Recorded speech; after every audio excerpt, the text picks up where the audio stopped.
ஓம் சாய்ராம்.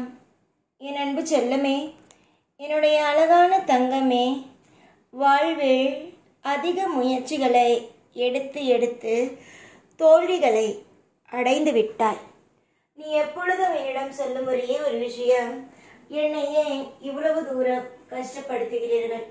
நான் நலமுடனும் வளமுடனும் வாழ வேண்டும் என்று ஆசைப்படுகிறேன். என்னை நிம்மதியாக எனக்கு பிடித்தது போல வாழ விடுங்கள். இப்படி என்னை போட்டு சித்திரவதை செய்யாதீர்கள் சாயி என்றுதான் நீ என்னிடம் சொல்வாய். அம்மா, நான் உன்னை எந்த ஒரு விதத்திலும் கஷ்டப்படுத்த வேண்டும் என்று நினைக்கவே இல்லை. அதை நீங்கள் இங்கு நன்றாக புரிந்து கொள்ள வேண்டும்.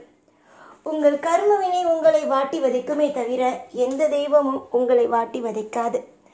நீங்கள் தான் நினைத்து கொள்கிறீர்கள் தெய்வம் உங்களை வாட்டி வதைக்கிறது என்று. உன்னுடைய வாழ்க்கையில் நீ எந்த அளவு கஷ்டங்களை படுகிறாய், எவ்வளவு நஷ்டங்களை நீ அனுபவிக்கிறாய் என்று எல்லாம் எனக்கு தெரியும். நீ எதுவும் எனக்கு சொல்ல வேண்டும் என்று அவசியம் அல்ல. எதுவும் நீ என்னிடம் எடுத்து இதுதான் நடந்தது, இதுதான் நடக்கிறது என்று சொல்ல வேண்டும் என்று அவசியம் அல்ல. உன்னுடைய மனதில் இருக்கும் குழப்பங்கள், எல்லாரும் சேர்ந்து உன்னுடைய வாழ்க்கையில் ஆடும் நாடகங்கள் எல்லாம் தெரிகிறது. உன்னை வெளியிலிருந்து பார்க்கும் பொழுது எல்லோரும் உன்னை தப்பாக பார்க்கிறார்கள். ஆனால் உள்ளுக்குள் எவ்வளவு கவலைகளோடு, எவ்வளவு பாரத்தோடு நீ ஒவ்வொரு நாளையும் ஒவ்வொரு பொழுதையும் கடக்கிறாய் என்பது யாருக்கு தெரியும்? உனக்கு மட்டும்தான் தெரியும். பல பேருக்கு நீ உதவி செய்திருக்கலாம். பல பேருக்கு உன்னுடைய வாழ்க்கையில் நீ முக்கியமான தருணத்தில் இருக்கும் பொழுது அதை விட்டு அடுத்தவர்களுக்கு உதவி செய்திருக்கலாம். ஆனால் உனக்கு ஒரு முக்கியமான விஷயங்கள் நடக்கும் பொழுது யாருமே உன் பக்கத்தில் இல்லையே. நீயாகவே தனியாகவே ஒவ்வொரு விஷயத்தையும் செய்து, ஒவ்வொரு நொடியையும் ஒவ்வொரு அற்புதமான விஷயத்தையும் என்ன செய்தாய்? கொண்டு வந்தாய். காலங்கள் நிச்சயமாக சத்தியமாக உன்னுடைய வாழ்க்கையில் ஒவ்வொரு பொழுதும் நான் அமைத்து தருவது இனி நடக்கும். யாரை கண்டும் அஞ்ச வேண்டாம். என்னுடைய வாழ்க்கையில் தவறான விஷயங்கள் நடந்து விடுமோ என்ற ஒரு எண்ணத்தையோ மனதளவில் கொண்டு வர வேண்டாம். உன்னுடைய வாழ்க்கையில் என்ன நடக்கும், ஏது நடக்கும், என்ன விஷயங்கள் நடக்கும் என்பது அனைத்தும் நானே வெளிச்சம் போட்டே காட்டுவேன். அந்த அளவுக்கு எனக்கு உன்னுடைய வாழ்க்கையில் என்னென்ன விஷயங்கள் எல்லாம் நடக்கப் போகிறது, என்னென்ன விஷயங்களை நான் செய்ய போகிறேன், உனக்கு எப்பேற்பட்ட வாழ்க்கை கொடுக்க வேண்டும் என்று அத்தனையும் எனக்கு தெரிந்ததே. அதனால் கவலை கொள்ளாமல் இருக்கலாம். ஆயுள் முழுவதும் ஒரு நபர் கஷ்டத்தோடு இருந்தது அல்ல. ஆயுள் முழுவதும் நான் பிறந்ததிலிருந்து இன்று வரைக்கும் கஷ்டம்தான் படுகிறேன் என்பதெல்லாம் யாரும் இங்கு சொல்ல முடியாது. ஏனென்றால் அப்படியெல்லாம் இங்கு யாருக்கும் கஷ்டங்கள் இல்லை. புரிந்ததா? எல்லாருக்கும் நல்லதும் நடந்திருக்கிறது. இனிமேல் வரும் காலமும் உனக்கு நல்லது நடக்கும். இதுவரைக்கும் உன்னுடைய வாழ்க்கையில் கஷ்டங்களோடு தான் நீ வாழ்ந்தாய், நஷ்டங்களோடு தான் நீ வாழ்ந்தாய். ஒவ்வொரு பொழுதிலும் நீ கவலையோடு மட்டும்தான் இங்கு நீ இருந்தாய். இனிமேல் வரும் காலகட்டத்தில் கஷ்டங்கள் நஷ்டங்கள் என்ற ஒன்று உன்னுடைய வாழ்க்கையில் இல்லாமல் எல்லா விதத்திலும் அற்புதங்களோடும் அதிசயங்களோடும் நான் வாழ வைக்கிறேன். சில சமயம் சில விஷயத்தை யோசித்து கூட பார்க்க முடியாது. நம் வாழ்க்கையில் இது நடக்கிறதா, அது நடக்கிறதா என்று. எல்லா விஷயமும் நீ என்னிடம் சொல்லும் பொழுது என்ன சொல்வாய் என்றால், என்னுடைய வாழ்க்கையில் சில விஷயங்கள் நடக்கவே இல்லை, எப்பொழுது நடக்கும்? என்னுடைய வாழ்க்கையில் சில விஷயத்தில் தோற்று போய் விடுவேனோ என்ற ஒரு எண்ணம், பயமும் இருக்கிறது. அந்த பயமும் அந்த ஒரு மிகப்பெரிய ஒரு விஷயமும் என்னுடைய வாழ்க்கையில் தொடர்ந்து நடந்து விடுமோ, என்னுடைய வாழ்க்கையில் எல்லாமும் எனக்கு கஷ்டமாகவே அமைந்து விடுமோ என்றேதான் நீ நினைக்கிறாய்.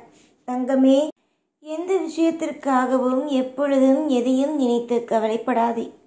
உன்னுடைய வாழ்க்கையில் எதை செய்ய வேண்டும், எதை செய்யக்கூடாது என்று தீர்மானித்து நான் ஒரு முடிவை தருகிறேன். கூடிய சீக்கிரத்தில் எல்லா விதமான அற்புதங்களும் உன் வாழ்வில் நடக்கும்.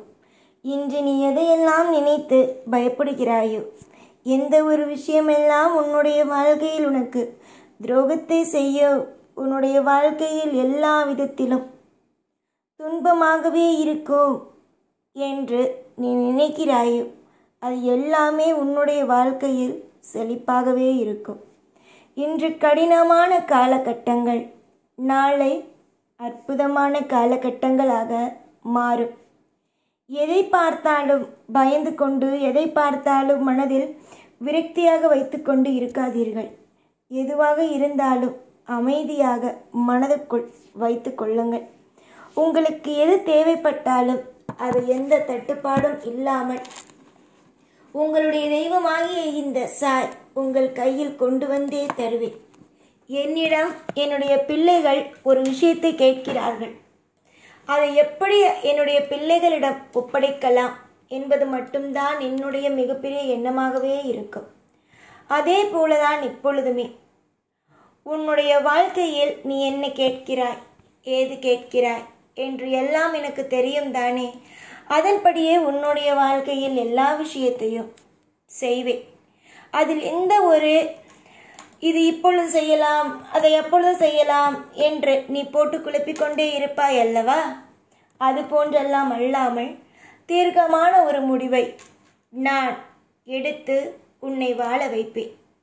இது வெறும் வார்த்தைக்காகவோ உன்னுடைய மனதில் இருக்கும் கவலையை அடக்குவதற்காகவோ கிடையாது. உன்னுடைய வாழ்க்கையில் எல்லாம் சிறப்பாக இருப்பதற்காக மட்டும்தான். உன்னுடைய வாழ்க்கையில் ஒரு அற்புதம் நடக்கும் என்று சொன்னால் இப்பொழுது நம்ப முடியாது. அதனால் நான் இப்பொழுது சொல்லவும் இல்லை. உன்னுடைய வாழ்க்கையில் நான் இது நடக்கப் போகிறது, அது நடக்கப் போகிறது என்று சொன்னால் முதலில் நீ என்ன செய்கிறாய் தெரியுமா? சொல்லட்டுமா? பொய். சாய் எனக்கு பொய் சொல்கிறார் என்றுதான் நீ சொல்கிறாய். என்னை இப்பொழுதுக்கு ஆறுதல் படுத்துவதற்காக சாய் இதெல்லாம் வெறும் வாய் வார்த்தைக்காக பேசுகிறாய் என்கின்றாய். நான் எதையுமே வாய் வார்த்தைக்காக பேசவில்லை. எல்லாமும் தெரிந்துதான் பேசுகிறேன், எல்லாமும் புரிந்துதான் பேசுகிறேன். மனதளவில் குழப்பமோ மனதளவில் கலக்கமோ ஒரு நாளும் இந்த வாழ்க்கையில் உனக்கு வேண்டாம். ஏனென்றால் நல்லது செய்ய ஒரு அப்பா நான் இங்கு இருக்கிறேன். இப்பொழுதும் எல்லா நாளும் உன் கூட இருந்து உன்னை ஒவ்வொரு கட்டத்திலேயும் உன்னை தூக்கி நிறுத்தி உன்னை அற்புதமாக வாழ வைத்து அழகு பார்ப்பேன் இந்த சாய்நான். ஓம் சாய்ராம்.